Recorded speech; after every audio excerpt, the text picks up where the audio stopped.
এই সাগর ভাই আপনি কি কারণে আমার এই মোবাইলে খেলা করে আমার এই শোরুম চলে গেছে, আমার বাড়ি চলে গেছে। এই হিসাবে ভাবলাম আর কোনোদিন এই জুয়া খেলবো না এইটা দেখে সব শিক্ষা গ্রহণ করবেন, জীবনে কেউ জুয়া খেলবেন না। ঠিক আছে আমি ওয়াদা করতে বলেছি অনেক, বাচ্চা কাচ্চার মাথায় হাত দিয়ে, তোমার মার মাথায় হাত দিয়ে কোরআন শপথ করে বলতে বলেছে। তা আমি যদি এটা না করো তাহলে আমি বিষ খাবো। তা আমি বলেছিলাম যে ঠিক আছে, আমি 2-4 দিন আমার ঠান্ডায় থাকি, আমি আপনি একদিন করবো, আমি আর কোনোদিন এটা করবো না। এখন মনে করেন যে আমি 2 দিয়ে গোসল করলাম যে আল্লাহ পাক আমার জীবনে কোনোদিন যেন এটা আমি যেন না করি। এটা তো আমি শয়তানের বশতে করেছিলাম। আমার জীবনে আমি যতগুলো হালাল ব্যবসা করছি সব ব্যবসাতে আমি সফলতা অর্জন করেছি। আমার যারা চেনে বা আমার যারা বন্ধু বান্ধব আছে, আমার 37 বছর বয়স।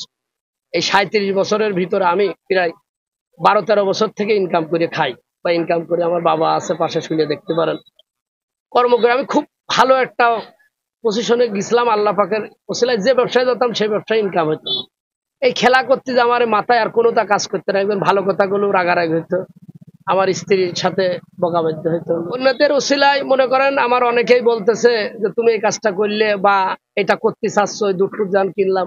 তাই বললাম আচ্ছা, তোমার মান সম্মান চলে যাবে, তোমার একটা শোরুম ছিল, মানুষজন অনেকে চেনে, অনেকভাবে অনেক ভালো ভালো বন্ধু বান্ধব তোমার আসে। তারা বন্ধুরাও এখন আর ফোন টোন তেমন একটা ধরে না। আর যাই হোক, আমার মান সম্মান যেও, আমি তো আত্মহত্যার পথ বেছে নিতে গেছিলাম। তো সেই জায়গায় আল্লাহ পাক বাঁচাইছে, আমার সাথে 2টা ভাই ছিল। আমি ওইটা যাওয়ার পর তারা আমার চেনেও না জানেও না, আল্লাহ রসিল আমি ওই দোকানে ওইটা নিচ্ছি কেরাইট একটা জিনিস। আমার এই জায়গায় আতিয়ার নাম আর একটা ভাই আছে মনিরুল নাম, কালকে আমি নিচ্ছি। এবার ও আমার পাশে যেয়া দাঁড়া পড়েছে, দাঁড়া পড়ে কাছে এটা তুই কি করবি? তাহলে আমার বাড়িতে বাসে দেবো স্প্রে করে। কাছে তোর তো বাস নেই, মানে বিভিন্ন কথাকে দোকানদারে বেশি নিষেধ করলো। আমি সারা রাত ঘুম না পেরে ভাবছিলাম যে আল্লাহ, আত্মহত্যা মহব আমার স্ত্রী বলাবো, স্ত্রী কান্তেস করছে, আমার 3টা মেয়ে, আমি কোন যাব? আমার সবার একসাথে মারো, যদি তুমি মরে যাও সবাই একসাথে, তা না হলে তুমি ভ্যান চালা খাও, রিক্সা চালা খাও, জোন দিয়ে খাও, 1 বেলার জায়গায় 2 বেলা, মানে 3 বেলার জায়গায় 1-2 বেলা খেয়ে থাকো। অন্যদের উদ্দেশ্যে যে আমি যে ক্ষতিগ্রস্ত হয়েছে এটা যেন আর কেউ কোনোদিন মানে না করে।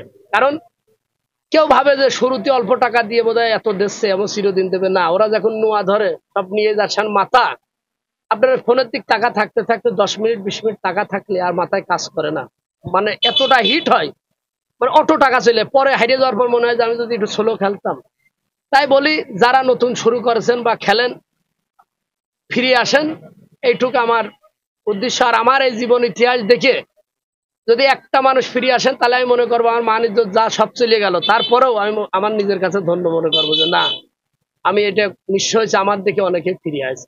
আমার টাকা পয়সা ছিল না, তো আমি ওই চার দোকানে বসে থাকি বা বিভিন্ন জায়গায় বসে থাকি, অনেকে মন মরা দেখে বা অনেকে খারাপ বলে যে এখন কিছু নেই বলে আর খেলে না, টাকা পয়সা তাহলে খেলতো না, এখন তো সব ফুরিয়ে গেছে, টিটকেলে মারা কথা কয়।